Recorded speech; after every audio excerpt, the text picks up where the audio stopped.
శ్రీమాత్రే నమః. బ్రహ్మవాక్కు YouTube channel ప్రేక్షకులకు స్వాగతం. కార్తీక మాసం అనగానే 30 రోజులు అతి పవిత్రమైన దినాలుగా భావిస్తారు హిందువులు. కార్తీక మాసంలో నదీ స్నానం చేయడం, శివాలయాలలో వైష్ణవాలయాలలో భక్తులు భక్తి శ్రద్ధలతో అభిషేకాలు, పూజలు, దీపారాధనలు చేస్తుంటారు. ఇదేగాక పేద బ్రాహ్మణ కొడుకుకు ఉపనయనం చేయడం, కొంతైనా సహాయం చేయడము, ఈ మాసంలో కన్యాదానము అతి ప్రధానమని తెలియజేశారు. కార్తీక మాసంలో కన్యాదానం చేయడం వల్ల చేసిన వారి అటు 3 తరాలు ఇటు 3 తరాలు మోక్షప్రాప్తి కలుగుతుందని, స్వర్గలోక వాసులవుతారని తెలియజేశారు. ద్వాపర యుగంలో వంగదేశంలో గొప్ప పరాక్రమవంతుడు, శూరుడైనటువంటి రాజు ఉండేవాడు. ఆయన పేరు సువీరుడు. ఒకసారి జరిగినటువంటి యుద్ధంలో శత్రురాజుల చేతిలో ఓడిపోయి ప్రాణాన్ని దక్కించుకోవడానికి తన భార్యతో సహా అడవికి వెళ్ళిపోయాడు. నర్మదా నదీ తీరంలో ఒక పర్ణశాల, ఒక గుడిసె వేసుకొని జీవనం సాగిస్తున్నాడు. ధనం లేదు. అడవిలో దొరికినటువంటి కందమూలాదులను తింటూ జీవనం సాగిస్తున్నాడు. ఇలా ఉండగా కొన్నాళ్లకు రాజుగారి భార్య గర్భవతి అయి ఒక ఆడపిల్లను కన్నది. ఆ అమ్మాయి శుక్లపక్ష చంద్రుడిలా దినము ప్రవర్ధమానమవుతూ పెరుగుతూ ఉంది. తల్లిదండ్రులు అల్లారు ముద్దుగా పెంచుతూ ఉన్నారు. కాలం గడుస్తూ ఉంది. యవ్వనవతి అయింది. ఆమె చాలా అందంగా ఉంది.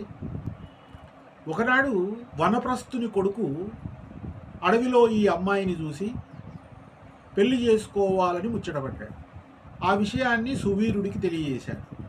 అందుకు ఆయన, మునికుమారా, నేను రాజ్యభ్రష్టుడనై దీనావస్థలో ఉన్నాను. అష్టదరిద్రంతో కొట్టుమిట్టాడుతున్నాను. మా కష్టాలు తొలగిపోవడానికి కొంత ధనం కావాలి. అందుకే కొంత ధనాన్ని ఇచ్చి నా కూతుర్ని పెళ్లి చేసుకో అన్నాడట. మునికుమారుడు, ఆయన దగ్గర ధనం ఎక్కడిది? ఆమె మీద ఉన్న ప్రేమను చంపుకోలేడు కదా. ఎలాగైనా సరే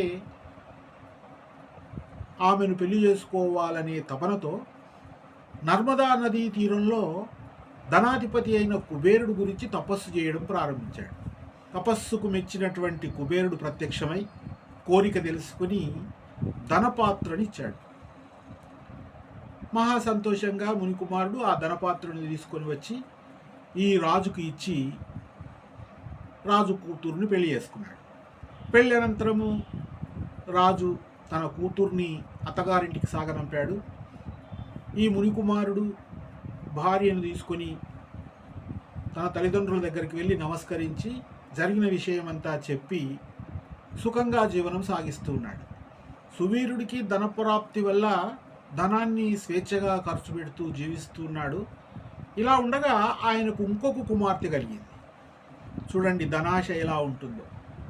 ఆయన మనసులో అనుకున్నాడు, ఈ అమ్మాయి కూడా యవ్వనవతి కాగానే ఎవరికైనా అమ్ముదామని నిర్ణయం చేసుకున్నాడు. ఇలా ఉండగా ఒకనాడు ఒక సాధువు ఆ దారి గుండా వస్తూ రాజును చూసి, ఎవరు నీవు?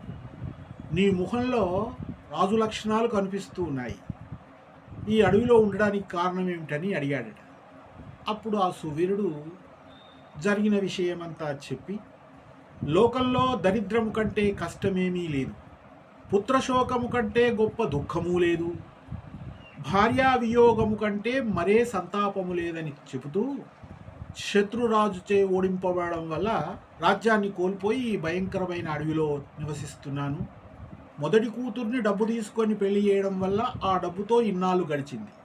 ఈ రెండవ కూతురు కూడా యవ్వనవతి కాగానే ఎవరికైనా డబ్బుకిచ్చి పెళ్లి చేసి కాలం గడుపుతానని తన అభిప్రాయాన్ని తెలియజేశాడు. అందుకు ఆ సాధువు, ఓ రాజా, నీవు ఇంత దరిద్రంలో ఉన్న ధర్మ సూక్ష్మాన్ని ఆలోచించక కన్యను అమ్ముకున్నావు. కన్యను అమ్ముకోవడం వల్ల అసిపత్రవన అనే శిక్ష నరకలోకంలో అనుభవించాల్సి ఉంటుంది. అలాంటి డబ్బుతో దేవమునులైనా సరే పితృదేవతల ప్రీతికై చేసేవన్నీ నశిస్తాయి. అలా అమ్ముకున్న వారికి పితృదేవతలు పుత్ర సంతానం కలగకూడదని శపిస్తారు. కన్యకు ధనమిచ్చి పెళ్లి చేసుకున్న గృహస్థు ధర్మాలు వ్యర్థమని, ఘోరమైన నరకాన్ని అనుభవించాల్సి వస్తుందని తెలియజేశారు.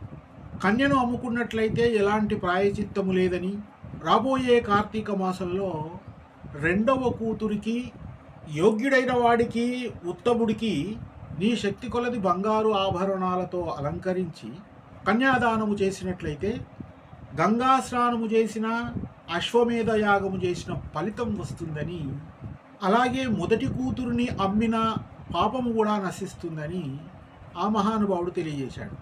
కానీ చెవిటివాడి ముందల శంఖమూదినట్లు మంచి విషయాలు ఎవరికి రుచిస్తాయి? అందుకు రాజు మునివర్య, దేహసుఖము కంటే దాన ధర్మాల వల్ల వచ్చే ఫలితము ఎక్కువనా? బతికున్నప్పుడు భార్యాబిడ్డలతో అష్టైశ్వర్యాలతో సుఖపడాలే గాని చనిపోయిన తర్వాత వచ్చే మోక్షం ఎవరికి కావాలి అని రెండవ కూతుర్ని నేను అడిగినంత డబ్బిచ్చేవాడికే ఇచ్చి పెళ్లి చేస్తానని అన్నాడు. ఆ మహానుభావుడు ఆశ్చర్యపడి తన దారిన తాను వెళ్ళిపోయాడు. మరికొన్ని దినాలకు సువీరుడు మరణించాడు. వెంటనే యమదూతలు వచ్చి ఆయనను నరకలోకానికి తీసుకెళ్లి అశుపత్రవనం అనే శిక్ష విధించారు.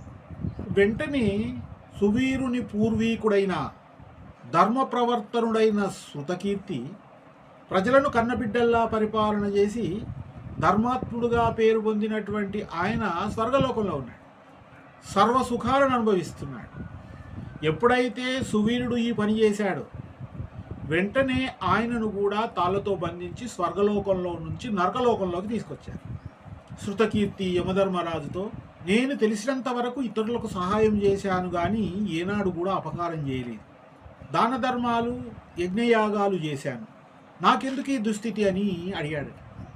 అందుకు సమవర్తి అయిన యమధర్మరాజు, నీవు న్యాయమూర్తివి, ధర్మాత్ముడవు, ఎలాంటి దురాచారాలు చేయలేదు. నీ వంశానికి సంబంధించిన వాడైన సువీరుడు తన మొదటి కూతురుని అమ్ముకున్నాడు కాబట్టి డబ్బు తీసుకొని తన కూతుర్నిచ్చి పెళ్లి చేసేవారికి ఇటు 3 తరాలు అటు 3 తరాల వారు ఎంత పుణ్యాత్ములైనప్పటికీ నరకలోకం అనుభవించాల్సిందే, అందుకే నిన్ను ఇక్కడికి తీసుకురావాల్సి వచ్చింది అన్నాడు.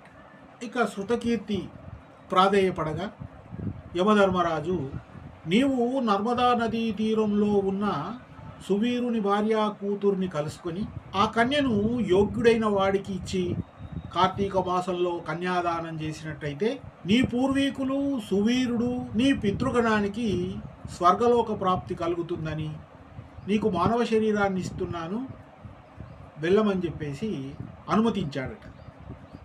శృతకీర్తి విషయమంతా సువీరుని భార్య కూతురికి తెలియజేసి కార్తీక మాసంలో రెండవ కూతురికి వేదాంగాలు చదివిన యోగ్యునికి ఇచ్చి అతివైభవంగా పెళ్లి చేశాడట. ఆయన కార్తీక మాసంలో కన్యాదానము చేసినందుకు గాను ఆయనకు సువీరుడికి పాప విముక్తై స్వర్గలోక ప్రాప్తి కలిగిందట. పితరులందరినీ కలుసుకున్నారట. కన్యాదానం వల్ల మహాపాపాలు నశిస్తాయని తెలియజేశారు. 1000 అబద్ధాలాడైనా ఒక పెళ్లి చేయాలంటారు. పెళ్ళి అనేది శుభకార్యం కాబట్టి పెళ్లి విషయంలో అబద్ధం ఆడినా దోషం లేదని తెలియజేశారు. వివాహ విషయంలో మాట సహాయం చేసిన పుణ్యం కలుగుతుందని, వారు విష్ణు సాన్నిధ్యం పొందుతారని కార్తీక పురాణంలోని 13వ అధ్యాయంలో ఉంది. పురాణ కథలకు శాస్త్రీయత లేకపోయినా భక్తుల యొక్క ప్రగాఢ విశ్వాసము, నమ్మకము ప్రధానమైనటువంటిది. ఎవరి నమ్మకం వారిది, ఎవరి విశ్వాసము వారిది. వశిష్ఠ మహర్షి జనక మహారాజుకు కార్తీక మాసంలో చేసినటువంటి కన్యాదానానికి ఇంత ప్రతిష్ట ఉన్నదని తెలియజేశారు. ఈ కార్తీక మాసంలో భక్తులైన వారు, విశ్వాసం కలిగిన వారు ఉపవాసాలు, అభిషేకాలు, బిల్వార్చనలు, పూజలు, వ్రతాలు, దాన ధర్మాలు చేసి తరించాలని తెలియజేస్తూ సర్వే జనా సుఖినో భవంతు.